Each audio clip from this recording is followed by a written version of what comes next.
conversation with Grelf.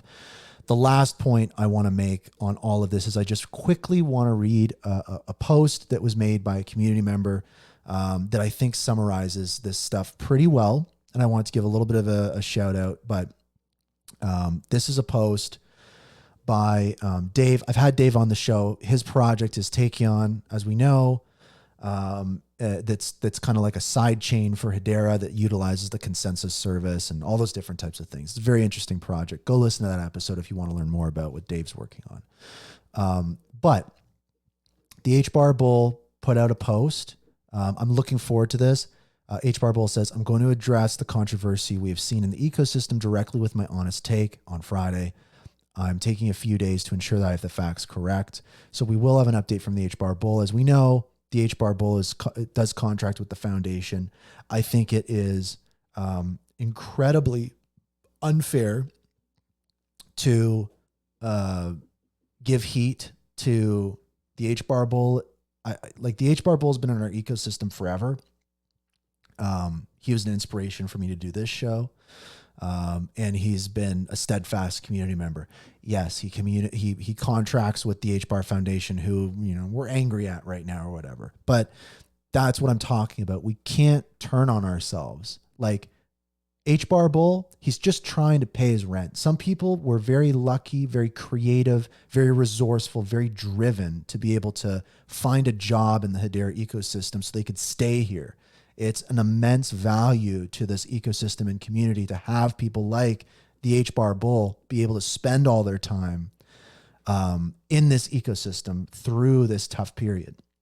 So I just want to say that HBAR Bull is a valued member of the community. I don't think it's smart to, come at the HBAR Bull. I think it's very fair to see what he has to say on Friday. I'm looking forward to that. So I appreciate the HBAR Bull. Now, so Dave responds to this, and I just wanted to read this out because I think that this is a great take from somebody that's very experienced, has a lot of history in the startup space, but also has been in the Hedera ecosystem longer than almost anybody. And what I mean by that is his project back in, and I had a great conversation with him in person when I was in LA, but Dave has been in the Hedera ecosystem since before Hedera existed, right? He was looking for a technology, a DLT for his use case. He found Swirlds that had the private Hashgraph algorithm. That was perfect. And eventually that turned into the public network, but he's been here since day one. So this is someone speaking from a point of experience, from a point of understanding this ecosystem really well. And also I think it's a great take, and it's a fair take. So I just quickly want to read this for people, especially folks listening to the episode on like Spotify and Apple Music and stuff like that later on. But so this is what Dave says in response to Brandon, the HBAR Bull. So Dave said, thanks, HBAR Bull. I respect you and many other community members that are spending lots of time making this project better.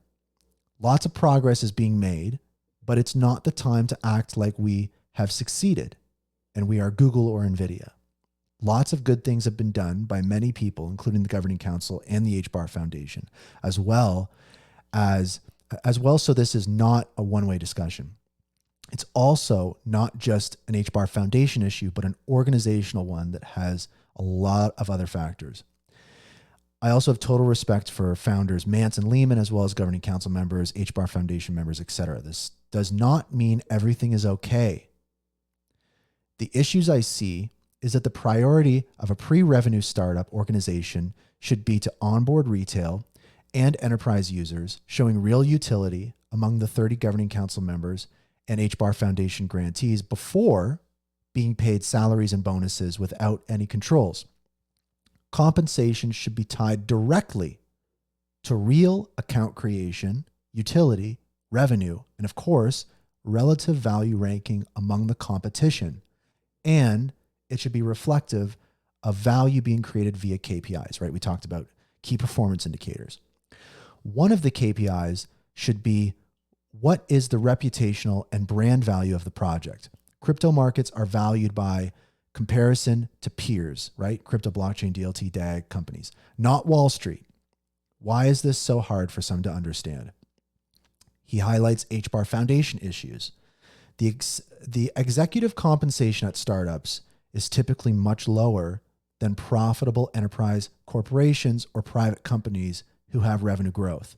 Yes, when HBARs are sold for salaries, it means retail investors are paying those salaries and they have a right to be upset. HBAR Foundation is not Apple or Google. They are also not a VC firm. VC firms have real due diligence and controls in place that decide how the funds get allocated to partners.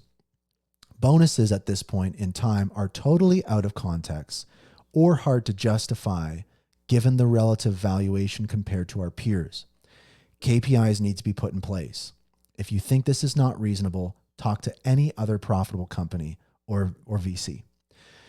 He goes on to talk about governing council issues. When the governing council decided to allocate more of the staking rewards to governing council members who are multi-billion-dollar profitable companies and then pay them $250,000 annually for attending a few board meetings, this seems inappropriate unless price action and revenue are going up relative to the compensation or to the competition. A governing body should govern itself, and a governing body should be loyal to the company it's governing. Not many people believe that just because a governing council member is on the board, they are going to build on Hedera or are loyal to Hedera. Governing decisions are different than operating decisions. We have all heard the narratives that governing council members need everything to be confidential and that they are working on these huge things. Community members are losing confidence after 4 years, especially when it's totally obvious that crypto and Web3 is the future, given recent regulatory improvements, right? He lists a bunch of different major events. If governing council members are not going to work on it with KPIs and milestones, if governing council members are not going to work on it with KPIs and milestones, make it mandatory to meet KPIs and stop paying them and/or separate governance and/or separate governance from operations. Basically, what he's saying there is we have to align KPIs. We have to potentially separate governance from operations. At this point, there is no excuse for not having community nodes, given that we launched almost 6 years ago. If there are real valid reasons, then justify them and make them 100% transparent. And I think I just wanted to take a pause there and just highlight that's really what the issue is here, is that if something very important that every single person in the community is asking for can't be done, it would be helpful to know why. And if Hedera isn't capable of communicating why, that's another problem. So he continues on. Most of the outside world still thinks one of the following. 1, Hedera is patented. 2, Hedera is only permissioned. And 3, Hedera does not need retail users to be involved. And 4, Hedera is centralized and not a blockchain. And this is really important here. He continues, it does not matter if these things are true. It's a matter of a governing body should care about how they are perceived and do something about it. Otherwise, they are dead weight and do not really have any skin in the game. And I think that's really important, is the governing council needs to be much more concerned with how they're perceived. And I'll give you a quick example. When I was at Ethereum Denver, I saw a talk or a keynote with the presidential candidate, Kennedy, right? RFK, and politics aside, whatever it might be. I was just kind of there, just checking it out. And that presidential candidate was talking about the military industrial complex, companies that are causing problems in our world and in America and those different types of things. And he referenced directly Boeing and some different companies that are on the Hedera Governing Council. You have a crowd of thousands of people cheering in their united outrage against those companies. And I think about the booth, the Hedera booth, the beautiful Hedera booth, just outside with all of those logos on it.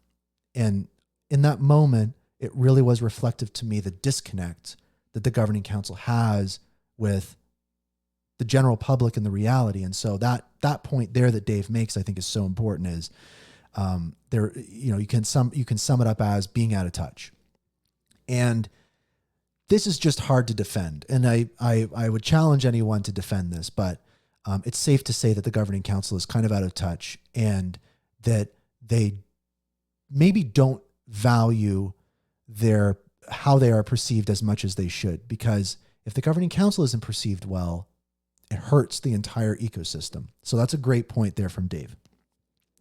Continues on, the governing council should spend the board's salaries on creating a positive brand for the project. They should explain in detail why they took the native staking percent from 6.5 down to almost nothing, but decided that is now going to them. So again, that's a similar type of situation as we see now with the foundation. Misaligned incentives, a lack of accountability, a lack of transparency, and a lack of competency potentially that leads to things like this. And it's very strange that these are explained away. But the reality is that I don't think they should be this way. People just don't think they should be this way. But again, these decisions come down to the governing council and how they govern the network. But if there is a lack of accountability, transparency, competency, and these different types of things, can they govern as effectively as they could? That's the question. Dave continues, one last thing. And this, I think, is the most important thing. If Hedera loses the support of its retail community, this will, for all practical purposes, kill the project, and nobody wants that outcome. Gambling on this issue is playing with fire. There are a lot of community members who are afraid to speak their minds because they fear the negativity will hurt the value of the project, or they expect a grant, so they stay quiet. And I think that's what I was talking to at the beginning of the show, is I feel that way as well, and I think a lot of people feel that way as well. And I think that this week, a lot of people in the community feel further empowered to not get stuck in that regard. And, he continues, if you think I'm making this up, do an independent poll from a reputable marketing branding agency. So, the only harm that is being done is to act like nothing is wrong with these issues, right? That's the key point here. And I think this is like, if you could distill this whole post down to one thing, this is what it's about for me. And I'll just repeat it again. The only harm that is being done is to act like nothing is wrong with these issues, right? That we've talked about today. That's really what we're talking about. That's where the harm is coming from. I'm okay with other community members being upset with me pointing these things out because I know my intent here, to make Hedera better. The only way to fix problems is to point them out, not hide them under the rug and hope for the best, or listen to attorneys that don't really care about our problems. We all have a lot to gain from fixing and talking about these issues. So I thought this was a great summary. Great summary, Dave. Shout out to Dave. Shout out to all the community members chiming in on all this stuff. Anyways, I thought that was a great post. And I want to move on to one last thing for the show. Thanks so much, everybody, for sticking around. I know this was a long episode. I think we just needed to take some extra time on this topic today. But that, I think, was a great post. And I think on this issue, I think Dave's post summed it up well. And I think that, again, that's what it really comes down to. It comes down to really the community coming together, aligning, and understanding that, again, the Hedera community, the HBAR community, everybody in it, all the builders collectively are much more powerful than they think, potentially more powerful than the governing council.